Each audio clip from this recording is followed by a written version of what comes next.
The Zen teaching of Bodhidharma. This is my Bible for psychedelic preparation. Before I go into psychedelic ceremony, I always grab this book and I reread it over and over again.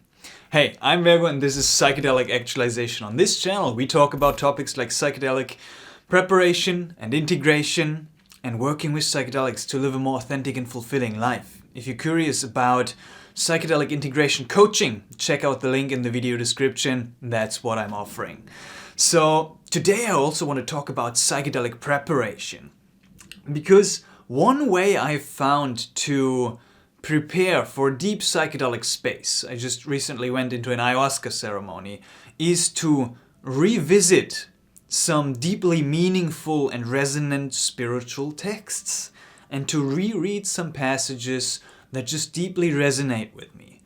Because just like to prepare and to tune in spiritually into the session and into what might be coming up in the session, I found is a powerful part of the preparation process. And in this video I want to recommend you and give you some inspiration on what has helped me and what kind of texts or phrases resonate with me to go into psychedelic space with. Because it's almost like a mantra that I'm going in with, or kind of part of my attitude of awareness, part of my mindset with which I approach the psychedelic journey. And I found great inspiration in this book, The Zen Teaching of Bodhidharma. I haven't even fully, completely understood every passage of the book as it's quite advanced, but I want to read you, for example, some passages that just deeply resonate with me, which have deeply influenced some of my psychedelic journeys as well. Here's one. He says, "Those who remain unmoved by the wind of joy silently follow the path." And this really speaks to not holding on and not clinging to or attaching to the joy of the psychedelic experience. Ooh, that's a deep part, which I've been attached to and clinging to and wanting to experience at times. Remaining unmoved by the wind of joy. To seek is to suffer, to seek nothing is bliss.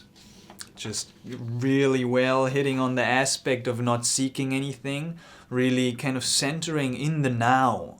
In the now before the experience, but then also in the experience itself, to let go of all seeking and to just be open, to be here, to be now, and to see what is coming up.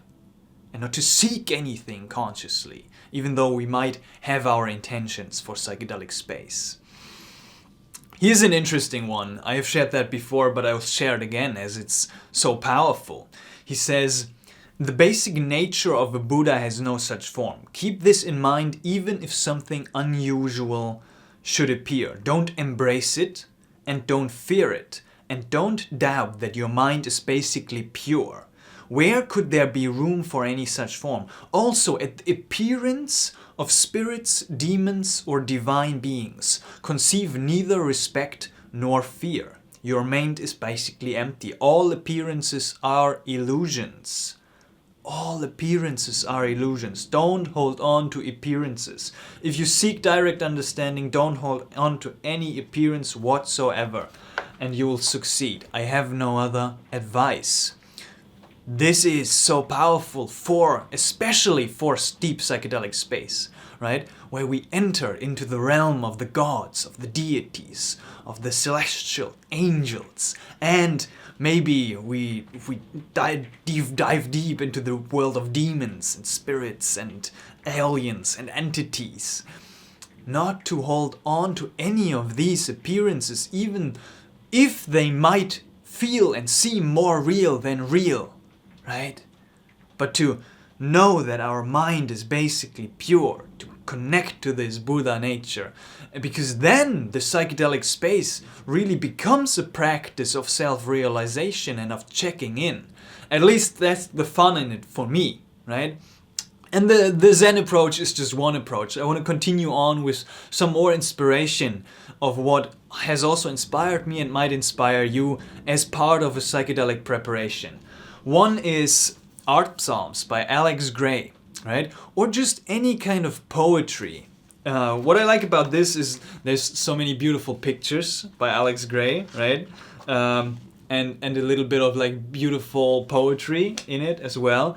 So just some sense of poetry really connects me more to the feeling side of things, not overthinking things before ceremony and in the preparation phase, but really feeling more. I love Rumi as well, the essential Rumi, or Hafiz and Kabir, to really touch on this longing for the divine and for this longing for this communion and really get into the feeling space of this love. So I love poetry. I love poetry, and reading poetry as a form of psychedelic preparation is a wonderful form. I do have to mention, sorry, and I mention it again in the future, but LSD and the Mind of the Universe, it's not just for like psychedelic preparation, but yeah, just before I go into ceremony. Christopher Beisch, he has gone into, I don't know, 50 high-dose LSD sessions, and he has reported like the most insane stuff. And his lessons of like just what I sometimes highlighted are so powerful to remember over and over again, and to also remain in this humility before the experience and to understand the potential of deep psychedelic space. It's my favorite book of all time. Read it. There's also more book recommendations in the psychedelic space in this video, where I recommend my favorite psychedelic books. You can watch it right here. So LSD and the Mind of the Universe, always beautiful to revisit. And otherwise, I guess just I have to say a mantra of your choice, a song of your choice as well, can be quite powerful. What I like to do is to kind of choose a mantra or two that are resonating at the moment, right, before a psychedelic ceremony, and kind of take them into ceremony for myself. So what it was recently for me is this one right here, which I like. It's like, I am forever remembering that everything is here to teach me, here to teach me how to love, how to love. I am forever remembering that everything is here to teach me how to love, right? Or to sing, let my life be a wheel of prayer, Sat Nam, Sat Nam, Sat Nam. Let my life be a wheel of prayer, Sat Nam, Sat Nam, Sat Nam. Let my life be a wheel of prayer, let my life be a wheel of prayer, let my life be a wheel of prayer, Sat Nam, Sat Nam, Sat Nam. Truth is a holy name, Sat Nam, Sat Nam, Sat Nam, right? To chant these words of truth that are resonating with whatever your favorite songs are, right? But you get this theme, right, of the teaching, the affirmations, basically, the mindset, kind of deeply cultivating and ingraining into my mind these attitudes of everything is here to teach me how to love. My life is a wheel of prayer. Truth is my holy name, right? And all appearances are illusions. To really deepen that understanding right before psychedelic ceremony is, I've found, a great way to prepare the mind for psychedelic space. And that's so wonderful. And otherwise, I'll just guess it's like whatever your favorite spiritual teaching is, revisit that. Whatever you believe in, whatever faith, whatever resonates most. If it's the Bible, it's the Bible. For Christian teachings, I do love Meister Eckhart. It's a kind of a Christian mystic who is really hitting on this negative theology of like piercing through all the layers and getting to the core of what God is. And I love his teachings. Also love to revisit them before ceremony, right? Or a lot of beautiful stories and mantras in Hinduism, right, and in the Indian tradition.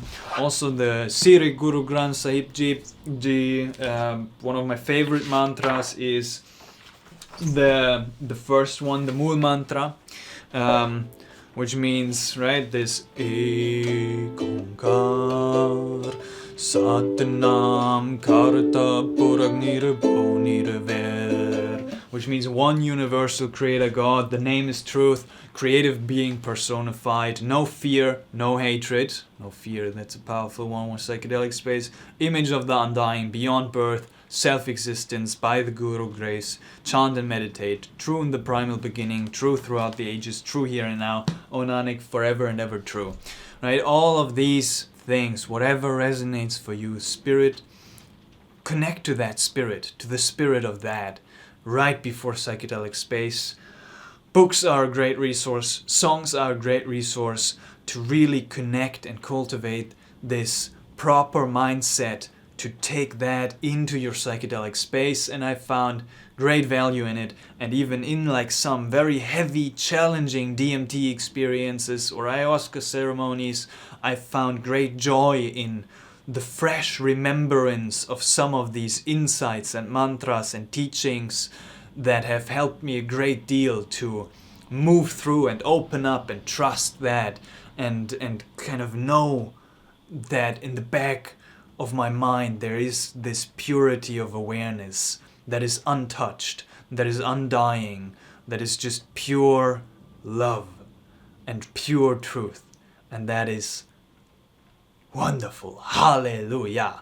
If you need some help with your psychedelic preparation, as I said, you can give me a call. There's a link in the video description. Also, if you've had an experience and you would like some support in form of coaching, check out my coaching offer. I do offer psychedelic integration coaching. Thank you very much for watching. I deeply appreciate you, and have fun integrating all this stuff for your preparation.